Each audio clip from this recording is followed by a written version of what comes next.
జై శ్రీమన్నారాయణ. మేము ఈరోజు అనుకోకుండా ఈ స్వర్ణగిరి టెంపుల్కి రావడం జరిగిందండి.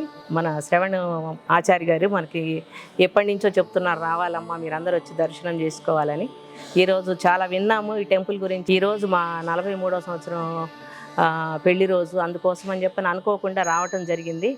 కానీ స్వామి అనుగ్రహము, చక్కగా కళ్యాణం చేసుకునే అదృష్టం మాకు కలిగింది. ఇక్కడ మన పండితులందరూ కూడా ఎంతో నియమనిష్టలతో, ఎంతో శ్రద్ధాభక్తులతో చాలా బాగా కళ్యాణం జరిపించారు. తిరుపతిలో కూడా దూరంగా కూర్చొని చూడగలుగుతున్నాం, కానీ ఇక్కడ స్వయంగా మనం అన్నీ చూసుకొని చేసే అదృష్టం వచ్చింది. ఇక్కడ చాలా చక్కని అనుభూతి కలిగింది మాకు. జీవితంలో మర్చిపోలేని రోజు ఇది మాకు.